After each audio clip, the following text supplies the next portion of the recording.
Olá pessoal, bom dia a todos, bom dia tutores, alunos que nos acompanham neste momento. Bom dia professora Domingas, que está fazendo essa parceria hoje conosco. Bom dia a todos aí no Polo, agradecemos a participação e bom dia professora Rosânia. Bom dia, e vamos dar continuidade à aula de produção textual e hoje nós estamos com as correções das atividades. Eu acredito que foi bem relevante a aula de hoje, que nos deu um esclarecimento de cartas, de ofícios, memorando, que se faz necessário dentro de uma empresa e até um documento para ser preservado. Vamos lá, primeira pergunta. Seguindo os modelos encontrados na unidade 2, página 8, produção textual, escreva uma carta pessoal. Eu acredito que foi bem esclarecedor quando a professora Noemi estava explicando a questão da carta pessoal. Inclusive, ela falou que recebia muita carta, se emocionou muito, né, quando recebia as cartas. E aqui nós temos uma orientação a respeito da carta pessoal. O que compõe uma carta pessoal? A estrutura padrão de uma carta. Primeiro, precisa ter a cidade, o dia que está sendo feita, o mês e o ano. Pronto, é um registro de época. Segundo, vem a saudação. É um vocativo, a saudação inicial. Prezado. Então, aí a saudação já é com vocês. Depois vem o corpo do texto. O corpo do texto, ele está direcionado em mensagens. E são 3 parágrafos. Ela compreende. E na finalização é a saudação de despedida. Então, os parágrafos são a introdução, o desenvolvimento e você finaliza. Uma carta pessoal, ela não precisa ser muito longa, mas ela precisa ser bem objetiva.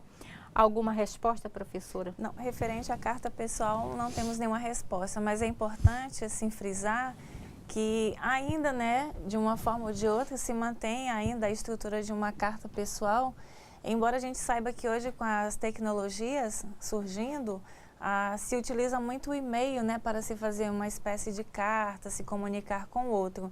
Mas ainda a gente percebe que é algo que deve ser aproveitado na sua essência, até mesmo para comunicar-se numa escola, fazer uma cartinha, e essa aí é a estrutura conforme você apresentou. Vamos lá para a próxima. Eu trouxe um exemplo aqui da carta pessoal, que ela está bem formal. Então, aqui, conforme nós estávamos falando da apresentação, nós temos a localização. Nós estamos aqui com a localização, com a data, o mês e o ano. Na sequência, você observa que ela vem acompanhando para quem está sendo enviado. Então, aqui é o senhor Arnaldo, Brasília, informática, o setor, a rua, o CEP, e aqui ela repete a cidade. Aí ela começa aqui, prezado senhor. Observe que tem 3 parágrafos nessa carta. Então, ela começa com a referência, que é o tema da carta, atualização dos equipamentos da escola.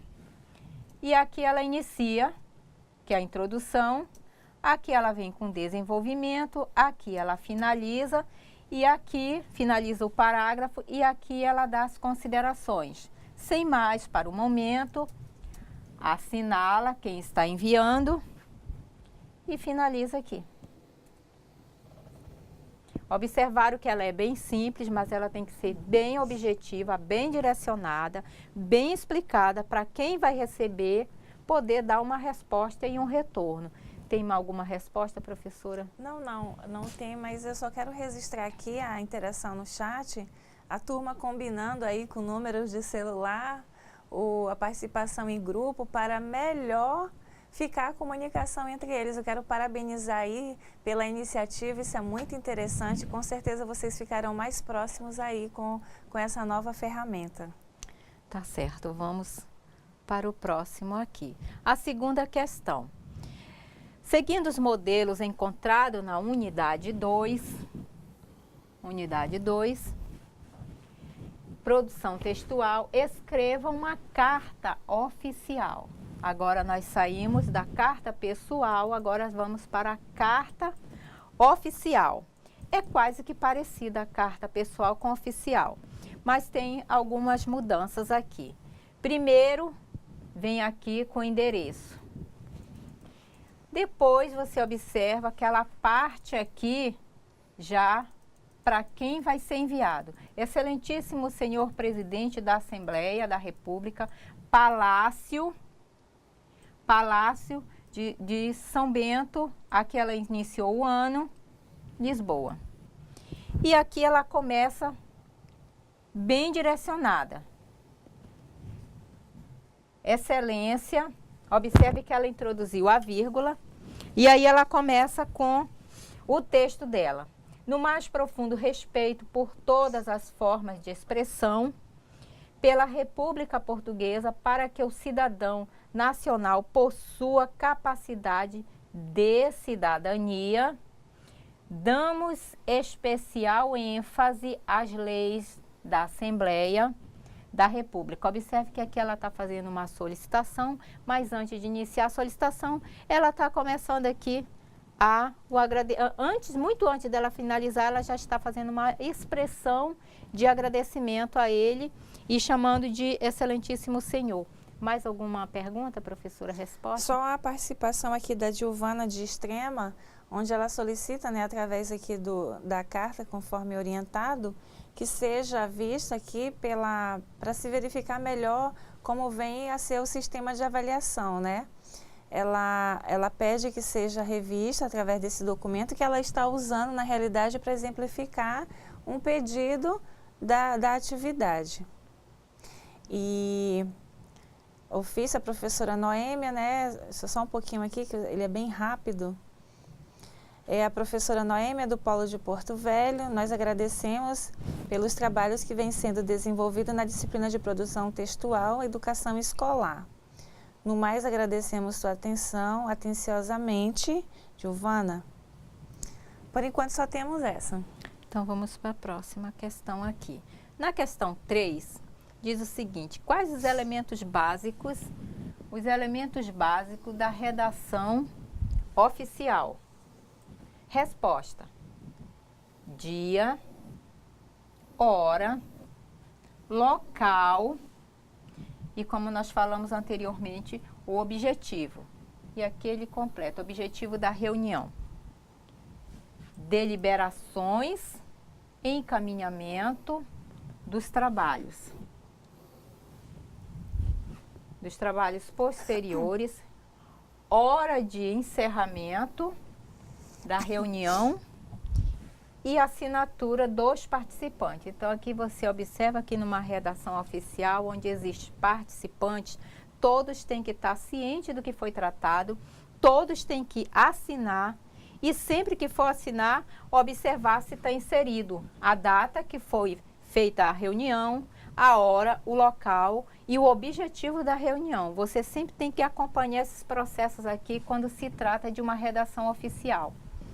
Tem alguma resposta, professora, com relação à terceira questão? Ainda não, mas eu só quero, assim, registrar aqui a preocupação que os tutores acabaram de colocar aqui referente à dificuldade de sinal. Não se preocupem, porque isso aí acontece, mas assim que for possível, né, que é de Espigão, Cerejeiras e Costa Marques estão relatando aqui essa dificuldade, estão sem sinal, mas vocês podem postar no chat assim que normalizar e nós faremos a leitura, né? Inclusive tem já algumas atividades respondidas, mas devido a essa situação não estão podendo participar, tá ok? Mas a gente fica aguardando aqui com tranquilidade a resposta de vocês.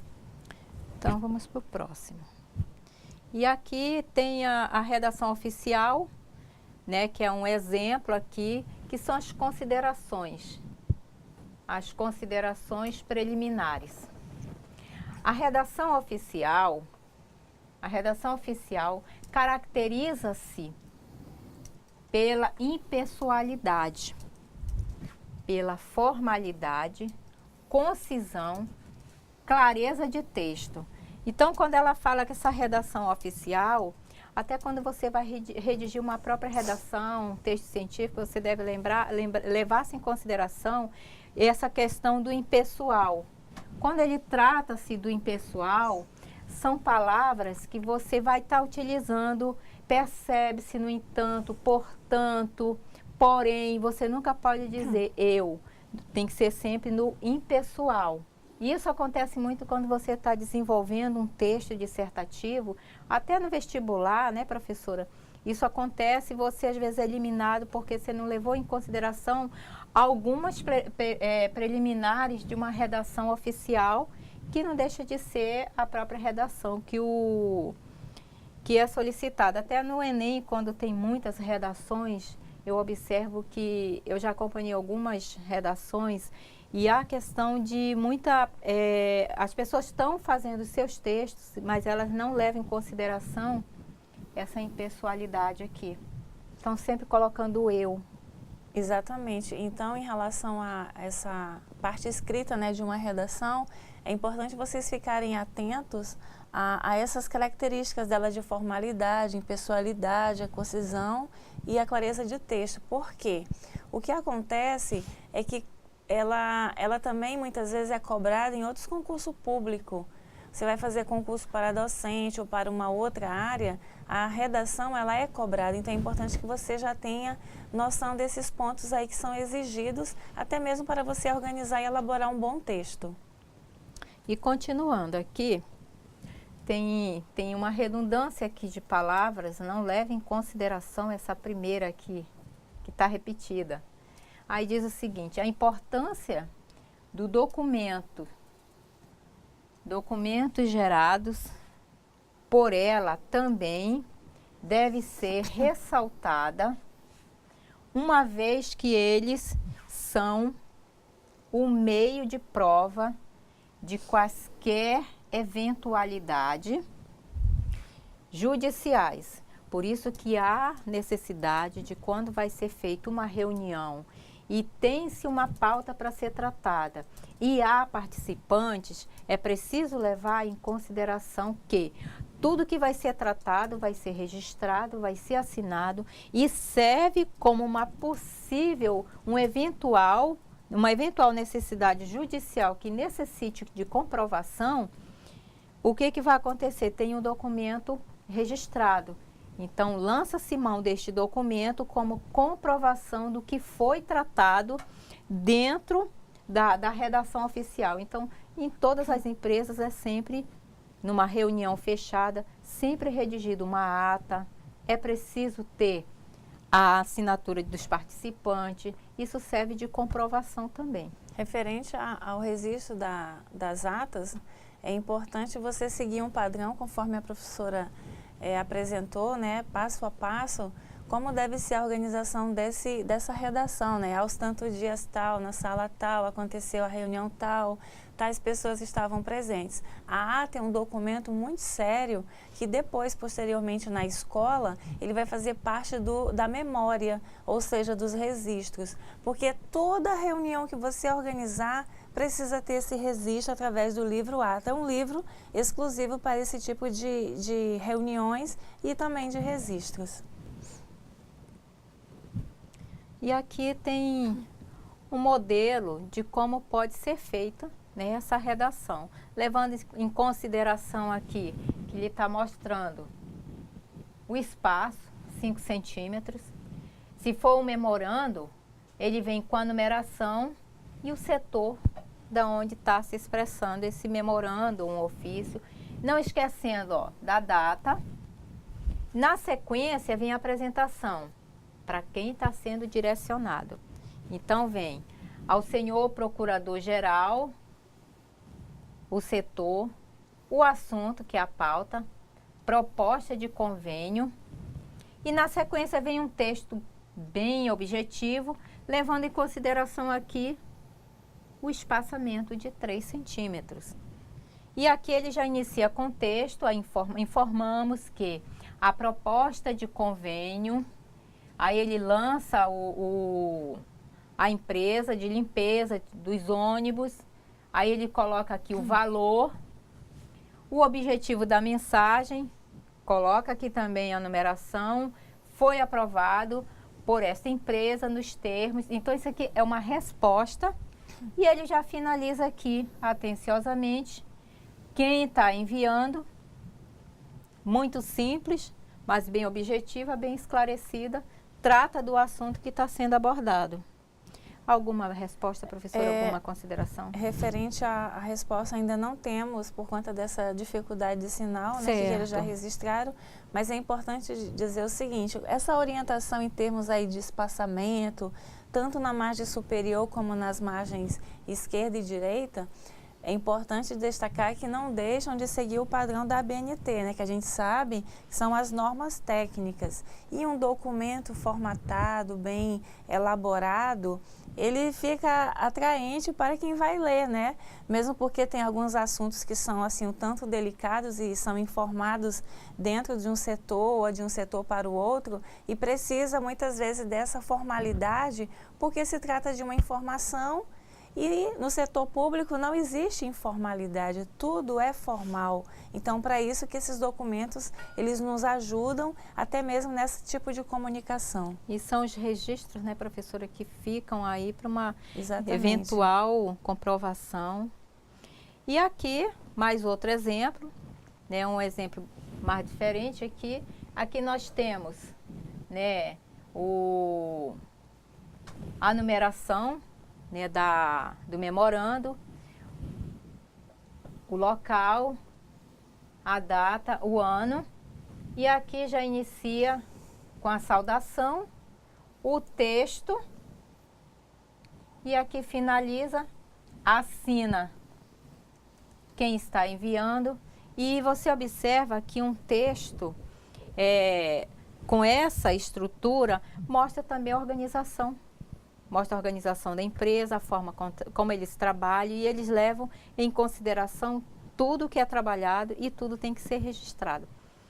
Alguma resposta aí, professora? Ou continua sem sinal? Não, mas só quero registrar que alguns polos aqui estão já normalizando o sinal e já vão mandar as respostas aí. Por exemplo, o Joel acabou de informar que agora está normal lá o sinal deles em Costa Marques. E Joel já manda a resposta para a gente, hein? Aí dos seus alunos. Vamos lá, para a quarta questão. Seguindo o modelo apresentado na aula, crie uma ata. Observa-se aqui que numa ata, nós falamos muito sobre escolas, reuniões de gestores. Então, todas essas reuniões que acontecem, seja na empresa, seja na escola, é preciso ter uma ata. A ata é um documento, conforme a professora Domingas acabou de explicar aqui, ela precisa ser registrada, tem um livro ata, no livro ata você lança a mão dele e você começa a fazer os registros para o qual vai ser trabalhado. Tem que levar em consideração a pauta do que vai ser trabalhado e levar em consideração também as pessoas, os personagens que vão estar participando e vão estar assinando como coparticipante responsável de tudo que vai ser tratado. Então, aqui você observa que uma ata, ela começa no dia, vamos pôr o dia de hoje. Hoje é 16, né, professora? 16 do mês de setembro. Setembro ou mês 9. Mês 9, né? Aí você insere não escrita numérica, mas a escrita ortográfica. O ano 2014. Aí você completa. A ocorrência, ocorrerão as eleições do CA, põe completa, identidade apresentada dos estudantes do curso. Então, tudo tem que ser registrado, preenchido, porque isso aqui é um documento, fica no livro registrado, é um documento para possível comprovação. E há necessidade de ter essas atas. E esses registros, é importante frisar, conforme eu já falei anteriormente, eles fazem parte da memória, né, da escola. Aí, futuramente, ou até mesmo na atualidade, aquelas pessoas que precisarem realizar uma pesquisa naquela instituição, os acadêmicos ou um outro órgão, eles vão saber, né, o que aconteceu naquela data, quais as reuniões que foram planejadas, as reuniões que foram organizadas, e tudo isso faz parte aí da história da instituição escolar. E a gente observa, professora, a importância desses registros, seja memorando, seja ofício, carta oficial, ata, tudo é importante. Por mais que seja uma reunião simples, é preciso ter registro, registro de comprovação do que aconteceu, e todos que participam devem assinar que são pessoas responsáveis pela reunião que foi tratada. E uma outra questão também, esse tipo de documentação, o correto, né, que ele fique ali no setor importantíssimo na escola, que é a secretaria. Lá na secretaria, né, o secretário da escola ou a secretária, ele tem esse cuidado de organizar em pastas o que são ofícios, o que são memorandos, o que são a carta circular e assim por diante. Então, tudo que se recebe, ofícios expedidos, ofícios emitidos, então, recebidos, é importante que tenha essa pasta, porque no final do ano, se passar uma inspeção, por exemplo, na escola, vai certinho nas pastas e isso vai mostrar a organização. Não deixe misturado. Tenha esse cuidado de separar por pastas. Requisite lá a gestão da escola, os gestores, para você trabalhar de forma organizada. E as atas é a mesma coisa. É bom que se tenha um livro ata para reuniões do conselho escolar, um livro ata para reuniões pedagógicas, um livro ata para reunião dos gestores. Isso mostra organização e é importante isso também. Outra coisa que nós não tratamos aqui, professora, foi a questão da comunicação interna, que também são documentos que precisam ser registrados. Vai fazer uma documentação interna, não esqueça de fazer em 2 cópias. Enquanto você entrega, aí você recebe a outra como comprovação de recebimento, e você tem um documento, caso ocorra alguma necessidade de comprovação, você já tem a comunicação interna, já tem como comprovar o que foi tratado. Tem alguma pergunta, alguma resposta, professora? Tem aqui a participação da Maria da Saúde Gomes, né, tutora presencial, referente à questão 3, ofício 0002/2004, senhora Emanuela Farias, diretora da Igreja Nossa Senhora Aparecida, localizada na Rua Carmelita, sem número, Porto Velho, Rondônia. Aqui a aluna colocou resumidamente os principais itens que deverão constar no ofício, aluna Ana Célia. Então a gente agradece a participação da aluna Ana Célia, né? Ela apresenta aqui para a gente o resultado da atividade 3, referente à elaboração de um ofício. Ana Célia, quero agradecer sua participação, agradecer aos tutores que nos enviaram. Tivemos alguns probleminhas de sinais, mas não vai ser possível ler todas as respostas. Nós chegamos ao final da aula, né? O nosso amigo Fábio já está nos sinalizando que só tem 1 minuto para encerrar. E eu quero aqui agradecer a participação de todos, agradecer a professora Domingas e aos alunos e tutores que estão nos acompanhando. O Joel acabou de mandar uma resposta da aluna Carla Silva, diretora-geral, ela que organizou aqui um ofício, mas devido ao nosso tempo, Joel, não vai ser possível, mas eu quero registrar que o aluno Joel, né, enviou, a aluna Fernanda de Costa Marques, ela organizou a estrutura de um ofício 001, mas queremos registrar, mas não será possível ler. Agradecemos a tua participação, agradecemos a atenção de todos aí no polo. Na próxima aula a gente vai ler, o sinal vai estar legalzinho, né? E a gente vai poder ler todas as respostas. Não fiquem tristes não, viu? A gente vai, isso acontece mesmo. Ok, pessoal, então bom dia, nos encontramos na terça-feira. Um abraço a todos.